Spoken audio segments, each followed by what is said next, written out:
आमीन।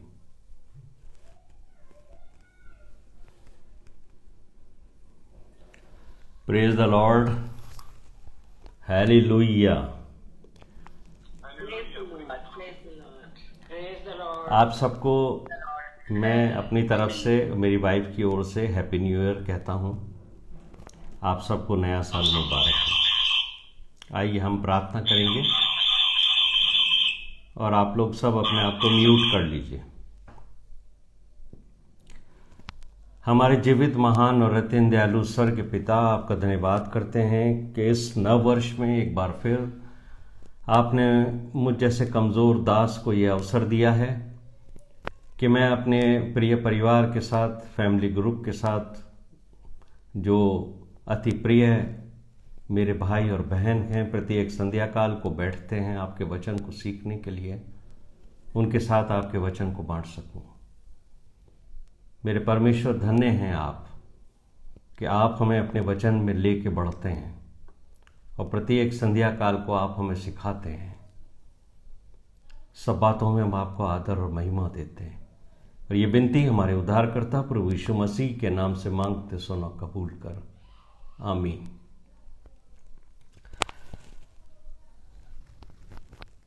नए वर्ष में प्रवेश करना किसको अच्छा नहीं लगता? जब हम 2021 के आखिरी दिन थे तब हमारे सबके मन में एक ही ख्वाहिश थी कि परमेश्वर हमें नए वर्ष के अंदर प्रवेश कराए। और जैसे ही आपने नए वर्ष में प्रवेश किया, चारों तरफ से आपको बधाई संदेश मिले, ग्रीटिंग्स मिली, बहुत से लोगों ने आपको शुभकामनाएं दी और वो शुभकामनाएं हमें अच्छी लगती। लोगों ने हमें शुभकामनाएं दी अच्छे स्वास्थ्य के लिए, प्रॉस्पेरिटी के लिए, बच्चों के लिए, एक लंबे जीवन के लिए हमने स्वीकार की हैं। हर मनुष्य नए वर्ष के लिए कुछ न कुछ योजनाएं बनाता है। इस फैमिली ग्रुप में जिसके बीच में इस समय मैं प्रचार कर रहा हूं, आप में से भी कुछ लोगों ने कुछ न कुछ योजनाएं बनाई होंगी। बहुत सारे लोगों ने सोचा होगा कि इस वर्ष हम कुछ नया करेंगे अपने परिवार के लिए, अपने बच्चों के विवाह के लिए, या अपने लिए एक घर ले लेंगे। बहुत से लोग नया व्हीकल लेना चाहते हैं। अलग अलग सांसारिक योजनाएं इंसान बना लेता है। लेकिन कुछ लोग ऐसे भी हैं जो आत्मिक जीवन में आगे बढ़ने के लिए आत्मिक जीवन की योजनाएं बना लेते हैं। बहुत से लोग जो पिछले वर्ष आत्मिक जीवन में कम समय दे पाए, उन्होंने ये विचार किया होगा इस नए वर्ष में हम परमेश्वर के वचन को और पढ़ेंगे। जो लोग 1 घंटा पढ़ते थे, उन्होंने सोचा होगा इस नए वर्ष में हम 2 घंटा पढ़ेंगे। जो लोग कम प्रार्थना करते थे, उनके मन में इच्छा होगी कि हम 1 घंटा प्रार्थना करेंगे। सबने अलग अलग तरीके से अपने आत्मिक जीवन को और आगे बढ़ाने की योजना बनाई होगी। लेकिन मेरे प्रिय भाइयों और बहनों, यदि आपने इमोशन में भरकर आत्मिक जीवन को आगे बढ़ाने का निर्णय लिया है, तो ये पिछले वर्षों में भी बहुत सारे लोगों ने लिया। लेकिन जब हम परमेश्वर की अगुवाई में नहीं चलना चाहते, परमेश्वर के अनुग्रह में प्रत्येक दिन हम नहीं बढ़ना चाहते, तो थोड़े दिनों में, या मैं ये कहूं कि इस महीने के बीतते बीतते हमारी जो आत्मिक जीवन की जिज्ञासाएं थीं कि हम इतने घंटे बाइबल पढ़ेंगे, इतने घंटे प्रार्थनाएं करेंगे, वो धीरे धीरे कम होती जाती हैं। और जो वादे हमने सोचे थे कि हम 1 घंटा प्रार्थना करेंगे प्रत्येक दिन, वो 2 मिनट और 5 मिनट की प्रार्थना में सिमट जाता है। मेरे प्रिय भाइयों और बहनों, अच्छा लगता है जब हम नए वर्ष में प्रवेश करते हैं, एक नया वर्ष हमारे जीवन में मिला। लेकिन एक गंभीर बात यह भी है कि मुझे और आपको यह सोचना चाहिए हमारे जीवन का 1 वर्ष कम हो गया है। इसमें ज़्यादा खुश होने की बात नहीं है कि हम नए वर्ष में प्रवेश कर गए हैं, बल्कि ये आत्मिक चिंतन का समय है कि ये बात मैं क्यों कह रहा हूं कि हमारे जीवन का 1 वर्ष कम हो गया। क्योंकि परमेश्वर का वचन मुझे और आपको बताता है, पहले तो अगर हम ओल्ड टेस्टमेंट पढ़ते हैं तो बहुत लंबी आयु परमेश्वर ने मनुष्य को दी थी, लेकिन फिर फ्लड के बाद 120 वर्ष। लेकिन अगर हम मूसा के 90वें भजन को पढ़ें तो मूसा अपने 90 भजन के 10वें पद में कहते हैं कि हमारी आयु के वर्ष 70 वर्ष तो होते हैं, यदि परमेश्वर बल दे तो 80 वर्ष भी हो सकते हैं। लेकिन हर व्यक्ति जिसने 70 वर्ष की आयु प्राप्त की है, उसके मन में यही जिज्ञासा होती है कि परमेश्वर मुझे 80 वर्ष दिखाए। और जिनकी आयु 80 वर्ष हो जाती है वो चाहते हैं कि वो 90 वर्ष तक जीवित रहें। लेकिन मेरे प्रिय भाई और बहनों, कभी आपने सोचा कि यदि ये जो 10 वर्ष परमेश्वर ने बढ़ा के लिखे हैं, अगर ये 10 वर्ष परमेश्वर हमारी आयु में से कम कर दे, 70 में से 10, तो हमारे आयु के दिन तो 60 वर्ष रह जाएंगे। और हम कितने लोग हैं अभी इस संध्या काल को जो ये वचन सुन रहे हैं, उनमें से 60 वर्ष ज्यादा के लोग हैं। उस हिसाब से हमारा जीवन का अंत हो चुका है। ये कोई गारंटी नहीं है कि हम 70 वर्ष जिए, 60 वर्ष जिए, 80 वर्ष जिए, क्योंकि मृत्यु और जन्म दोनों प्रभु के हाथ में है। जब तक परमेश्वर हमें रखना चाहे तब तक हमें वो रखे। लेकिन आज मैं और आप जिस पद के ऊपर अपना ध्यान केंद्रित करना चाहते हैं, जिस पद को हम मेडिटेट करना चाहते हैं, वो पद है इब्रानियों का 6वां अध्याय, उसका पहला पद। और यहां लिखा है, आओ हम मसीह की शिक्षा की आरंभ की बातें छोड़कर सिद्धता की ओर बढ़ते जाएं। अगर आप इंग्लिश की बाइबल पढ़ते हैं, NIV की जो बाइबल है या इंग्लिश की दूसरी बाइबल्स हैं, उसका जो वर्जन है वहां लिखा है, therefore let us move beyond. 2 बातें कही हैं, let us move beyond elementary teaching about Christ, और दूसरी बात कही है, and be taken forward to maturity. मसीह की जो प्रारंभ की शिक्षाएं थी ना, उनसे हम आगे सिद्धता की ओर बढ़ते जाएं। मेरे कहने का मतलब ये नहीं है, या इब्रानियों के अध्याय को, पुस्तक को लिखने वाले का उद्देश्य ये नहीं है कि जो शिक्षाएं प्रारंभ में आपको संडे स्कूल में सिखाई गई हैं या यंग एज में सिखाई गई हैं, उन्हें आप छोड़ दो। छोड़ना नहीं है, बल्कि हमने क्योंकि वो शिक्षाओं पर चलकर अपने आप को दृढ़ किया है, इसलिए अब हम उन शिक्षाओं से जो एलिमेंट्री टीचिंग्स हैं, उनसे हमें और आगे बढ़ाना है। ये मेरे और आपको अपने अपने व्यक्तिगत आत्मिक जीवन में जांचना है कि क्या 2021 में मैंने और आपने उन एलिमेंट्री टीचिंग्स को कंप्लीट कर लिया, उसको सक्सेसफुली हमने अपने लाइफ में उतार लिया है। और अब हम कह सकते हैं कि उन एलिमेंट्री टीचिंग्स के ऊपर हम बाकायदा चलते हैं, हम उनसे आगे बढ़ चुके हैं, तभी हम सिद्धता की ओर बढ़ेंगे। हम कभी सिद्ध नहीं हो सकते, लेकिन जीवन के आखिरी दिन तक हम प्रत्येक दिन सिद्धता की ओर बढ़ते चले जाएंगे।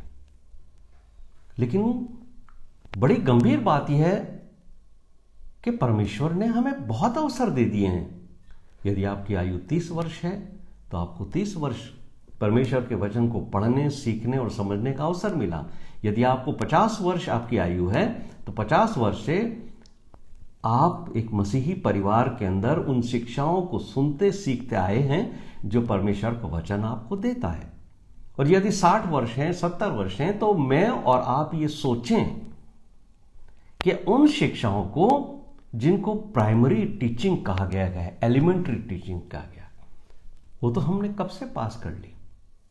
ये वो शिक्षाएं हैं जो अगर हम ये कहें कि सांसारिक रीति से LKG, प्रेप और फर्स्ट क्लास की जो टीचिंग्स होती हैं स्टूडेंट्स को,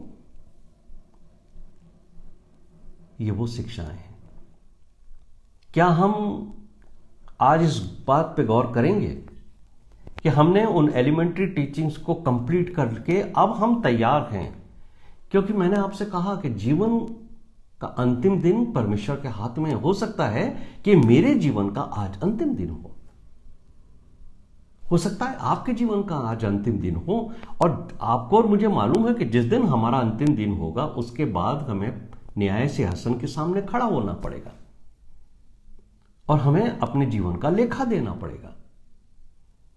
हम प्रभु यीशु मसीह के प्रेम, उसके अनुग्रह, हम बहुत बातें करते हैं कि प्रभु का अनुग्रह हमें लिए चलता है, बहुत अच्छा लगता है। हम प्रभु यीशु मसीह के प्रेम के बारे में बात करते हैं, परमेश्वर के प्रेम की बात करते हैं। हमने अभी गाया कि प्रभु यीशु मसीह ने अपने लहू से हमें बचाया, छुटकारा दिया, उसके लहू की जय जयकार हम करते हैं। पापों की क्षमा हमें मिली है, हमें निरोगी काया मिली है।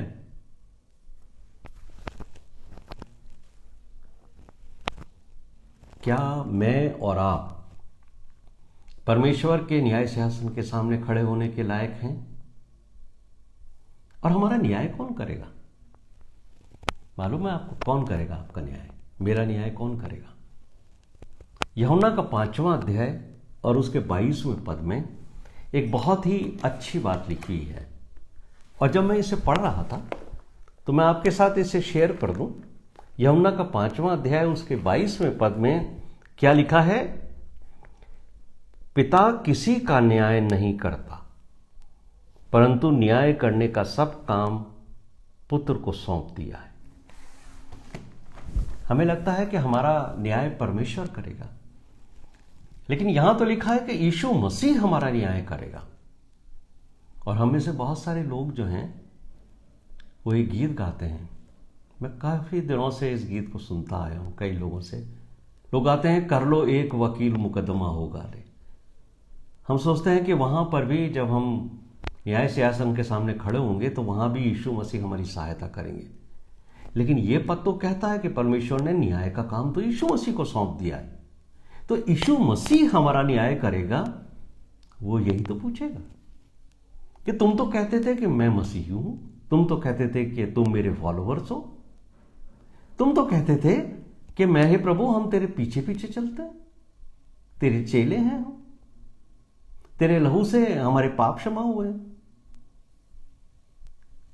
तो क्या तुम मेरी शिक्षाओं पे चले हो? यह सवाल मेरे और आपके सामने खड़ा रहेगा उस दिन। इसलिए मैं और आप अगर अपने अपने जीवन को देखें ध्यान से कि 2021 में क्या हमने यीशु मसीह के वचनों पर चलकर सिद्धता की ओर बढ़ने के लिए 2022 में परमेश्वर ने हमें मौका दिया है? क्या हम 2021 में उन सब एलिमेंट्री शिक्षाओं से तो बाहर आ गए ना? 50 साल, 30 साल, 20 साल, 60 साल मसीह जीवन के बाद क्या हम उन शिक्षाओं पे से पास हो गए?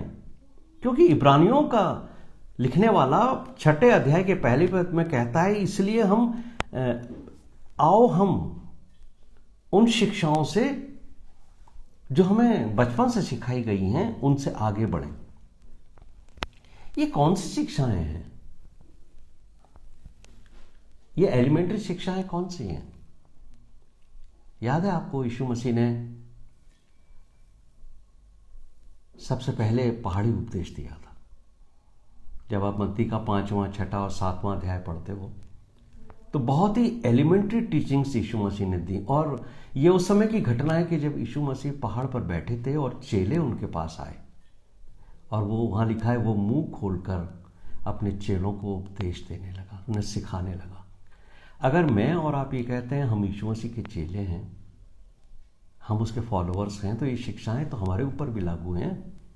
और क्या है, बड़ी साधारण सी बातें यीशु मसीह ने कही थी। यीशु मसीह ने कहा था, मत्ती के 5वें अध्याय के 22वें पद में लिखा है, यीशु मसीह ने कहा था तुम अपने भाई पर क्रोध मत करना, ना किसी को तुम निकम्मा कहना, और न ही किसी के लिए कोई अपशब्द निकालना, वरना तुम मृत्यु के दंड के योग्य ठहरोगे, नरक की आग के योग्य ठहरोगे। और यीशु मसीह ने ये बड़ी साधारण भाषा में कहा था, देखो दिखावे का जीवन मत करना, जब दान करो ना तो किसी को पता नहीं चलना चाहिए। यीशु मसीह ने मुझसे और आपसे कहा था, देखो 7वें मत्ती के 7वें अध्याय में, दोष मत लगाना किसी पर, क्योंकि दोष लगाने का काम शैतान का। तो मुझे और आपको यह देखना है कि 2021 में क्या हमने किसी पे क्रोध किया, क्या हमने कोई दिखावे का जीवन जिया, कि हमने दिखावे के लिए बहुत सारे स्थानों पे प्रार्थनाएं की, बहुत से लोगों के साथ अपने वचन को शेयर किया, और वो वचन हमारे जीवन में नहीं, वो शिक्षाएं हमारे जीवन में नहीं। क्या हमने इस 2021 में किसी पर दोष लगाया है? ये तो एलिमेंट्री टीचिंग्स है ना, यीशु मसीह ने बहुत शुरू में ये टीचिंग्स दी हैं। तो मुझे और आपको देखना है कि क्या हमने इन चीजों के ऊपर विजय प्राप्त की है, क्या हम इन टीचिंग्स के ऊपर सत्यता से चलते हैं कि 2021 में हमने ना तो किसी अपने भाई और बहन को मूर्ख कहा, और ना हमने किसी पर आरोप लगाए, ना हमने दिखावे का जीवन दिया, बल्कि हम एक एक बात में यीशु मसीह के पीछे चलते रहे, ताकि हम उसके जैसा जीवन जिए। यीशु मसीह ने जो बात हमसे कही है, फॉलो मी, वो उसके जीवन के पीछे चलने के लिए कही है, उसकी मिनिस्ट्री के पीछे चलने को नहीं कही है। अक्सर हम लाइफ में और मिनिस्ट्री में भेद नहीं समझ पाते। यीशु मसीह की जो मिनिस्ट्री थी उसके बारे में ज्यादा लिखा गया है, लेकिन यीशु मसीह ने अपनी शिक्षाओं में अपना चरित्र खोल के हमें सिखा दिया है कि मेरा चरित्र ऐसा है, और यही चरित्र मैं तुम्हें देखना चाहता हूं। यीशु मसीह की मिनिस्ट्री हम कभी नहीं कर पाएंगे कि यीशु मसीह लाजर को जिंदा कर दिया, यीशु मसीह पानी पे चलता था, यीशु मसीह ने आंधी और तूफान को डांट लिया। ये उसकी वो शक्ति थी जो उसको परमेश्वर के तुल्य बनाती है। तो ये काम मैं और आप नहीं करेंगे, इसमें हम फॉलो नहीं कर सकते। लेकिन हम किस चीज में यीशु मसीह को फॉलो करेंगे? जिस चीज में उसने हमें शिक्षा दी। वो गाली सुनकर गाली नहीं देता था, लोग उसके मुंह पे थूकते थे तो वो थूकता नहीं था किसी पे, कोई उसको थप्पड़ मारता था तो वो दूसरा गाल फेरता था। और ये बात उसने शिक्षा में कही और हमें करके दिखाई। अब मेरे और आपके ऊपर है कि जब लोग हमसे अपशब्द बोलते हैं तो क्या हमने 2021 में किसी से अपशब्द बोला? और आप कहेंगे कि ये जो बात यीशु मसीह ने कही है कि तो अपने भाई से प्रेम रखना, मैंने तो अपने भाई से कोई झगड़ा नहीं किया। आप कहेंगे मेरी बहन के साथ मेरे अच्छे व्यवहार हैं, मैं अपनी भाई से बहुत प्रेम करता हूं, मैंने उसे कभी मूर्ख नहीं कहा, मैंने उसे कभी निकम्मा नहीं कहा। लेकिन मेरे प्रिय भाई और बहनों, क्या आपने जाना, क्या आपने सोचा कि यीशु मसीह भाई किसको कहते हैं? मेरे और आपके लिए उसने भाई शब्द का इस्तेमाल किया, क्यों किया? क्योंकि मैं और आप परमेश्वर को अपना पिता कहते हैं। अब पीटर भैया भी परमेश्वर को पिता कहते हैं, मेरी बहन विनीता भी परमेश्वर को पिता कहती है, मैं भी पिता कहता हूं, हमें से बहुत से लोग पिता कहते हैं। तो परमेश्वर कहता है ये सब मेरे बच्चे हैं जो मुझे पिता कहते हैं। तो जब परमेश्वर हम सबको अपना बच्चा कहता है तो हम सब भाई बहन हैं। तो कलीसिया में भी जितने लोग हैं, मंडली में जितने लोग हैं, वो सब भी परमेश्वर को पिता कहते हैं। तो कलीसिया का हर एक व्यक्ति मेरा भाई और बहन है। और जैसे यीशु मसीह ने एक पड़ोसी की डेफिनेशन दी थी कि तुम्हारा पड़ोसी कौन है, वैसे ही यीशु मसीह इस बात की भी डेफिनेशन सिखाते हैं कि तुम्हारा भाई कौन है, तुम्हारी बहन कौन है। इसीलिए तो यीशु मसीह ने कहा था कि जब तू भेंट लेकर मेरे वेदी के निकट आए और तेरे मन में आए कि तेरे भाई के, तुझे याद आए कि मेरे भाई के मन में मेरे लिए कोई विरोध है, तो जाकर पहले मेल मिलाप करना। मैं ऐसी भेंटों को स्वीकार नहीं करता हूं।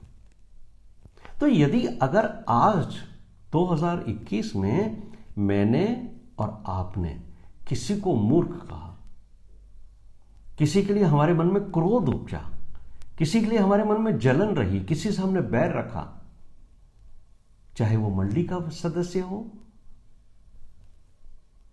चाहे वो अपने घर का परिवार का भाई और बहन को,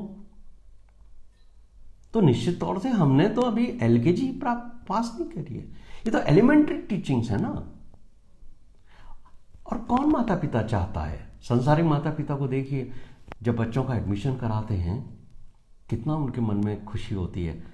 बच्चों को बस स्टैंड छोड़ के आते हैं, बहुत से पेरेंट्स बच्चों को स्कूल के दरवाजे छोड़ के आते हैं, कहते हैं हम तुम्हें लेने आएंगे बेटा। फिर वो उनको लेने जाते हैं, कितनी मेहनत करते हैं। और साल भर के बाद जब उनका रिजल्ट आता है, उनको कितनी खुशी होती है कि हमारा बच्चा एलकेजी से प्रेप में आ गया, प्रेप से फर्स्ट में आ गया, फर्स्ट से फिफ्थ सेकंड में आ गया। मेरे प्रिय भाइयों और बहनों, जब सांसारिक पिता और माता होकर हम अपने बच्चों के सांसारिक ज्ञान के अंदर उनके जीवन को बढ़ता हुआ देख के प्रसन्नचित होते हैं, तो हमारा स्वर्गीय पिता जो परमेश्वर है, क्या वो हमारे आत्मिक जीवन को आगे बढ़ता हुआ देख के प्रसन्न नहीं होता? वो तो होता है। लेकिन अगर हमारे बच्चे स्कूल में फेल हो जाएं तो हमारा दिल कितना टूटता है। और अगर हम जो 40 साल 60 साल के हो गए, अगर हम इस एलिमेंट्री जो टीचिंग्स है यीशु मसीह की, हम उसमें फेल हो रहे हैं, तो सोचिए कि परमेश्वर को कितना दुख होता होगा कि मेरे बच्चे साल भर मुझसे प्रार्थनाएं करते हैं, जो चाहते हैं मैं इनको देता हूं, अच्छे से अच्छा भोजन इनको देता हूं, पूरी सुरक्षा देता हूं, इनके बच्चों का ख्याल रखता हूं, इनके घर में किसी भली वस्तु की कमी नहीं होती, जो चाहते हैं मैं देता हूं, लेकिन ये मेरी टीचिंग्स पर नहीं चलते, अभी ये एलिमेंट्री टीचिंग्स में पास नहीं हो रहे। यही तो बात कह रहा है इब्रानियों का लिखने वाला। और वो कह रहा है कि तुम तो अभी बपतिस्मों में ही उलझे हो। और ये बात सच है मेरे प्रिय भाइयों और बहनों। मसीही मंडलियों में आज भी इन बातों को लेकर चर्चा होती है कि किसका बपतिस्मा सही है। जो लोग छींटे का बपतिस्मा लेते हैं, वो लोग डुबकी के बपतिस्मे को पसंद नहीं करते, और जो लोग डुबकी का बपतिस्मा लेते हैं वो कहते हैं तुम्हारा बपतिस्मा सही नहीं है। अभी तो हम इस बपतिस्मे से ही बाहर नहीं आए, जो पानी का बपतिस्मा है। अब किसने दिया था बपतिस्मा? ये टीचिंग किसकी है? यूहन्ना बपतिस्मा देने का। और उसने खुद ने इस बात को कहा था कि देखो भाई, मेरे बपतिस्मे से तुम्हें कुछ होने जाने वाला नहीं है, कुछ फर्क नहीं पड़ने वाला है। हाँ, मेरे बाद एक आने वाला है, वो तुम्हें आग और पवित्र आत्मा से बपतिस्मा देगा। तो हम तो अभी पानी के बपतिस्मे के ऊपर ही बहस में लगे हुए हैं, हम तो उससे आगे नहीं बढ़ पाए, जबकि अभी तो हमें पवित्र आत्मा और आग का बपतिस्मा ले लेना चाहिए था। मेरे प्रिय भाइयों और बहनों, यदि हम अपने भाई और बहनों से, चाहे वो मंडली के हों चाहे हमारे अपने हों, दरअसल हम तो अपने सगे भाई बहनों से आगे तो हम सोच ही नहीं पाते हैं। जब भी भाई या बहन की चर्चा होती है तो हम कहते हैं हमारा ये भाई है, हमारी ये बहन है। और मंडली के लोग, ये भी तो हमारे भाई बहन है, क्योंकि हम सब मिलकर यीशु मसीह का बदन है। पहला यूहन्ना 3 बाब उसके 15वें पद के अंदर यूहन्ना क्या कहते हैं? वो कहते हैं जो कोई अपने भाई से बैर रखता है वो हत्यारा है। What a definition! एक बैर रखने वाला व्यक्ति परमेश्वर के वचन के अनुसार हत्यारा है। इसीलिए तो यीशु मसीह ने कहा था कि तुमसे ओल्ड टेस्टामेंट के, जब फरीसियों से बात करते थे, चेलों से बात करते थे, वो कहते थे तुम्हें कहा गया है दांत के बदले दांत और आंख के बदले आंख देना, लेकिन मैं तुम्हें ऐसी शिक्षा नहीं देता, मैं तो तुम्हें प्रेम करने की शिक्षा देता हूं। और यीशु मसीह ने कहा था जैसा मैंने तुमसे प्रेम किया, वो स्टैंडर्ड भी यीशु मसीह ने दिया। और यूहन्ना अपनी पत्री में कहते हैं कि अगर तुम अपने भाई से बैर रखते हो, अब भाई की डेफिनेशन तो मैंने और आपने समझ ली है कि वो सिर्फ हमारे अपने ही रिश्तेदार नहीं है, मंडली के व्यक्ति भी हैं। अगर हम किसी भी एक व्यक्ति से भी बैर रखते हैं, क्रोध रखते हैं, तो वचन के अनुसार हमारी श्रेणी हत्यारों में है। और क्या लिखा है पहले यूहन्ना 3:15 में? जो कोई अपने भाई से बैर रखता है वो हत्यारा है, और तुम जानते हो कि किसी हत्यारे में अनंत जीवन नहीं रहता। और मैं और आप अनंत जीवन में प्रवेश करने के लिए दृढ़ता से बात करते हैं, एक तरफ हम प्रभु यीशु मसीह के एलिमेंट्री टीचिंग्स के ऊपर चलकर सिद्धता की ओर नहीं बढ़ पा रहे हैं, और दूसरी तरफ हम ये विश्वास करते हैं कि हम तो अनंत जीवन में प्रवेश करेंगे। हाँ, अच्छा लगता है। यीशु मसीह ने यूहन्ना के 14 अध्याय के 3 पद में कही थी ये बात कि मेरी एक ही ख्वाहिश है कि जहां मैं रहूं वहां तुम भी रहो। लेकिन कभी आपने सोचा कि यीशु मसीह का जो बदन है, जिसको हम कलीसिया कहते हैं, क्या यीशु मसीह के बदन में आपस में कोई झगड़े हैं? क्या एक हाथ दूसरे हाथ से झड़ता है? तो कैसे कलीसिया में भाई और बहन एक दूसरे से झगड़ सकते हैं, एक दूसरे के ऊपर आरोप लगा सकते हैं, एक दूसरे में दोष लगा सकते हैं? मेरे प्रिय भाई और बहनों, यह समय 2021 में जो हमने अपना जीवन व्यतीत किया है, उस जीवन का आंकलन करने का समय है। 2022 में परमेश्वर ने हमें यदि अवसर दिया है कि हम इस नए वर्ष को देख सके, तो ये अकाउंटेबिलिटी का भी समय है कि हम 2021 के अपने आत्मिक जीवन को देखें कि क्या हम यीशु मसीह की प्राइमरी यानी एलिमेंट्री शिक्षाओं पर चले हैं कि नहीं। इब्रानियों का लिखने वाला क्या कहता है 5वें अध्याय के 12वें पद में? बहुत बड़ी एक्सपेक्टेशन है उसकी। वो कहता है, समय के हिसाब से तो तुम्हें गुरु हो जाना चाहिए था, और तुम एलिमेंट्री टीचिंग्स के ऊपर रुके हो। तुम अभी भी दूध पीते बच्चे हो। कितना बड़ा क्वेश्चन मार्क है मेरे और आपके सामने कि अगर हम इन छोटी छोटी बातों को अभी तक पार नहीं कर पाए तो हम दूध पीते बच्चे हैं। और इब्रानियों का लिखने वाला यही कह रहा है, अरे तुम्हें कौन है आकर के इन बातों की वापस शिक्षा दे? क्या मैं और आप चाहते हैं कि हमें वापस से इन शिक्षाओं को सिखाया जाए, बताया जाए, या हम अब सिद्धता की ओर बढ़ना चाहते हैं? मेरे प्रिय भाइयों और बहनों, यदि पवित्र आत्मा के द्वारा उत्साहित ये वचन आपको छूता है तो अपने जीवन में देखिए 2021 में अगर आप कहीं फेलियर रहे हो यीशु मसीह की शिक्षाओं के अनुसार, तो परमेश्वर का धन्यवाद दो कि 2022 में परमेश्वर आपको ले आया और वो फिर मौका देता है। सिद्धता की ओर बढ़ने से पहले हम इन एलिमेंट्री टीचिंग्स को अपने जीवन में ढाल लें। परमेश्वर पिता है, वो हमें रिजेक्ट नहीं करता, वो हमें बार बार मौके देता है, आओ मेरे साथ चलो। और देखिए इब्रानियों का 10वां अध्याय उसके 26 और 27 पद में क्या बात लिखी हुई है। इब्रानियों का 10वां अध्याय उसके 26 और 27 पद में लिखा हुआ है, क्योंकि सच्चाई की पहचान प्राप्त करने के बाद यदि हम जानबूझकर पाप करते रहें तो पापों के लिए फिर कोई बलिदान बाकी नहीं। कितनी बार हमें ये बातें सिखाई गई हैं। हम तो कहते हैं हमें मालूम है ये सब चीजें, हमें किसी पे दोष नहीं लगाना है, किसी को बुरा भला नहीं कहना है, किसी के पर क्रोध नहीं करना है, बैर नहीं रखना है। हमें यीशु मसीह की इन बातों पे यकीन करके और आगे बढ़ना है। कोई कितना भी बुरा व्यवहार हमसे करे, चाहे हमारे कुलिग्स हो, चाहे हमारे परिवार में हो, कलीसिया में हो, लेकिन हम सबके साथ धीरज के साथ आगे बढ़ेंगे। और यीशु मसीह ने तो हमें स्पष्ट तौर से कहा था कि मैं सेवा करवाने वाला नहीं, सेवा करने आया हूं।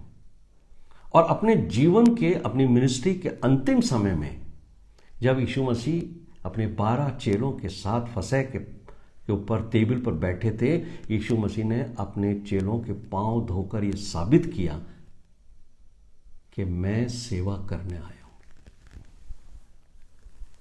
मेरे प्रिय भाइयों और बहनों, आज मौका है कि मैं और आप 2021 के अपने जीवन को ध्यान से देखें कि क्या ये बात, हम कहते हैं हमने सच्चाई को जान लिया है, तो सच्चाई को प्राप्त करने के बाद क्या हमने पाप किए हैं या हमसे गलतियां हुई हैं?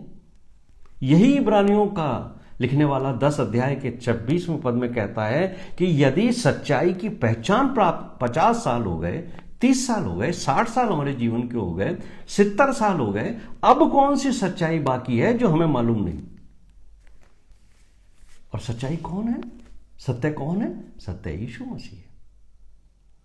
और जब परमेश्वर ने यीशु मसीह के आने से पहले भविष्यवाणी की थी तो एक वार्निंग दी थी इस कौम इस्राएल को। आप व्यवस्था विवरण का 18वां अध्याय निकालिए और उसके 18वें पद में वो बात जो परमेश्वर ने मूसा से कही थी वो पढ़ के मैं आपको बताता हूं कि परमेश्वर ने क्या कहा था। देखिए, व्यवस्था विवरण ड्यूटेरोनोमी चैप्टर 18 वर्स 18 और 19। परमेश्वर ने मूसा से कहा था, इसलिए मैं उनके लिए, यानी मसीही लोगों के लिए कह लीजिए चाहे यहूदियों के लिए, उनके भाइयों के बीच में से तेरे समान एक नबी उत्पन्न करूंगा। किसको उत्पन्न करने की बात कर रहे हैं परमेश्वर? यीशु मसीह के लिए।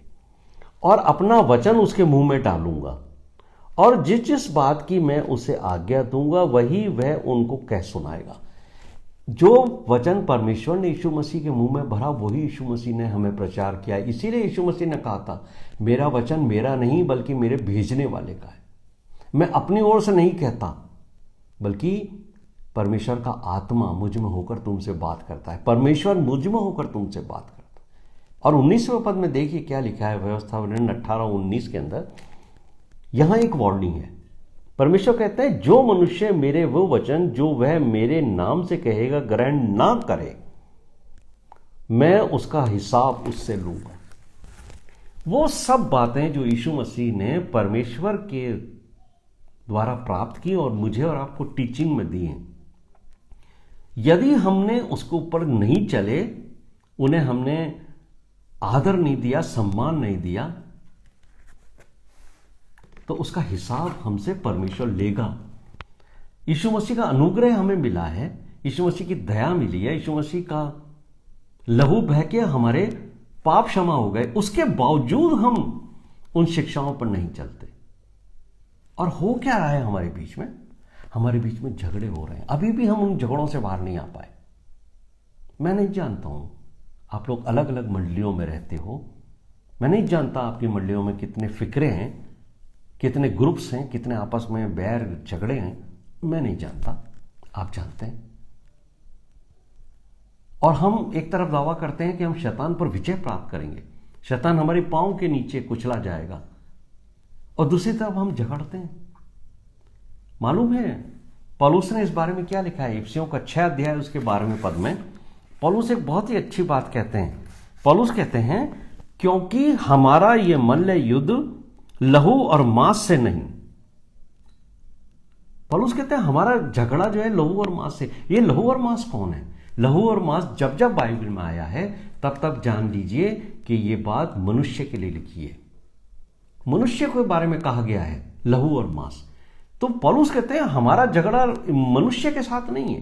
किसके साथ है? वो कहते हैं हमारा झगड़ा जो है, हमारा जो मल्ल युद्ध है, वो प्रधानों से, अधिकारियों से, अंधकार के हाकिमों से और उस दुष्ट की सेना से है, यानी शैतान के दूतों से, शैतान से है। लेकिन शैतान आदमी से लड़ाता रहता है और हंसता है, और हम लोग कहते हैं हम तो शैतान पर विजय प्राप्त करेंगे। शैतान कहता है तुम अभी यीशु मसीह की एलिमेंट्री टीचिंग से ही कोई पास नहीं कर पाए हो, तुम क्या मुकाबला करोगे, मेरे सामने क्या खड़ो? अभी तो मैं तुम्हें दोष लगवाता हूं एक दूसरे के ऊपर। मेरे प्रिय भाइयों और बहनों, परमेश्वर का वचन मुझसे और आपसे आज बात करता है, लेट अस मूव, आगे बढ़ो। लेकिन कोई भी स्टूडेंट जाके बीए या एमए की क्लास में नहीं बैठ सकता जिसने प्राइमरी पास नहीं करी हो। कोई ऐसा इंस्टीट्यूशन नहीं है, कोई ऐसा टीचर नहीं है जो उस स्टूडेंट को जिसने अभी प्राइमरी की क्वालिफाइड नहीं किया उसको हायर एजुकेशन की क्लासेस में बैठने दे। अगर हमने ये एलिमेंट्री टीचिंग्स अपने जीवन में नहीं पास किए हैं तो यकीन जानिए कैसे हम उस परमेश्वर के न्याय सिंहासन को पार कर पाएंगे। मेरे प्रिय भाइयों, हमारा विरोधी कौन है? हमारा विरोधी कौन है? शैतान है। और यीशु मसीह का विरोधी कौन है? अगर हमारे अंदर उसका चरित्र नहीं है, हम उसके पीछे चलने का ढोंग करते हैं, हम ये कहते हैं कि हम यीशु मसीह के चेले हैं, यीशु मसीह के अनुयायी हैं, यीशु मसीह ने कहा फॉलो मी, हम उसके पीछे चलते हैं, और फिर हमारा चरित्र में उसके चरित्र की बातें नहीं है, उसके चरित्र के विपरीत हमारा जीवन है जो 2021 में हमने जिया, तो हम किस बात से कहते हैं कि हम उसके चेले हैं, हम उसके फॉलोअर हैं? तो हम हैं उसके विरोधी, कोई और नहीं है उसका विरोधी, उसके विरोधी हम हैं। और जो लोग यीशु मसीह के आज्ञाओं पर, उसके नियमों के अनुसार नहीं चलते, वही यीशु मसीह को ठट्ठों में उड़ाते हैं। दुनिया तो हमें देख के कहती है कि यीशु मसीह के फॉलोअर्स हैं, लेकिन जब वो हमारे जीवन और चरित्र को देखती है तो उसमें यीशु मसीह कहीं नहीं दिखता उन्हें। एलिमेंट्री टीचिंग्स हमारे जीवन में नहीं दिखती। इसलिए इब्रानियों का लिखने वाला एक बहुत ही डरावनी बात कहता है, एक ऐसा पद जिसको सुनकर मैं और आप थरथर कांपने लगे। इब्रानियों का 10वां अध्याय उसके 31वें पद में लिखा है, जीवित परमेश्वर के हाथों में पड़ना भयानक बात है। दोहरा चरित्र, दोहरा जीवन। ताली बजा बजा के हम गाते हैं, धन्य कहते हैं परमेश्वर को, लेकिन हमारे चरित्र में एलिमेंट्री टीचिंग्स नहीं। मेरे प्रिय भाइयों और बहनों, 2022 हम अपने मन में इस बात का संकल्प लें, यदि 2021 में हम एलिमेंट्री टीचिंग्स से बाहर नहीं आए, तो इस 2022 में हम ये निर्णय लें कि हम सब मनुष्यों के साथ प्रेम से व्यवहार करेंगे, क्योंकि यीशु मसीह की ये आज्ञा है। हम हमारे जीवन से क्रोध निकाल देंगे, बैर निकाल देंगे, झगड़े, ईर्ष्या सब निकाल देंगे, चाहे कोई कैसा भी व्यवहार करे। तब हम सिद्धता की ओर बढ़ेंगे। और सिद्धता की ओर बढ़ने में सबसे पहला जो स्टेप है ना, वह है पाप के ऊपर विजय प्राप्त करना। टेम्पटेशंस मेरे और आपके जीवन में हमेशा आएंगे, लेकिन मुझे और आपको एवरी टाइम टेम्पटेशन को नो कहना है। जब टेम्पटेशंस आते हैं, यीशु मसीह ने क्या कहा था? वचन के द्वारा उसको नो कहा। शैतान के किसी भी टेम्पटेशन में यीशु मसीह नहीं गिरे। फिर मैं और आप कैसे गिर सकते हैं? अगर हमारे अंदर यीशु मसीह की टीचिंग्स हैं, हम नहीं गिरेंगे। तब हम जय प्राप्त करेंगे। पाप पर जय प्राप्त करना, ये जो प्रकाशित वाक्य में बार बार आप एक शब्द को पढ़ते हैं, जो जय प्राप्त किए मैं उन्हें मन्ना दूंगा, जो जय प्राप्त किए हुए हैं मैं उन्हें श्वेत मलमल का कपड़ा पहनाऊंगा। और देखिए प्रकाशित वाक्य उसके 3 अध्याय में एक पद मैं आपके सामने पढ़ के सुनाता हूं, जो जय पाए हुए व्यक्ति के लिए लिखा है। प्रकाशित वाक्य 3 अध्याय उसके 5वें पद में लिखा है, जो जय पाए उसे इसी प्रकार श्वेत वस्त्र पहनाया जाएगा, और मैं उसका नाम जीवन की पुस्तक में से किसी रीति से न काटूंगा। ये बात यीशु मसीह ने कही है। जीवन की पुस्तक में से उस व्यक्ति का नाम नहीं काटा जाएगा जो परीक्षाओं के ऊपर विजय प्राप्त करेगा, जय प्राप्त करेगा। और क्या लिखा है आगे? मैं उसका नाम जीवन की पुस्तक में से किसी रीति से न काटूंगा, और उसका नाम अपने पिता और स्वर्गदूतों के सामने मान लूंगा। यीशु मसीह का यह आश्वासन है कि यदि तुम टेम्पटेशन से बाहर निकलकर शैतान की हर चाल को नो कहो, और ये कब कहोगे?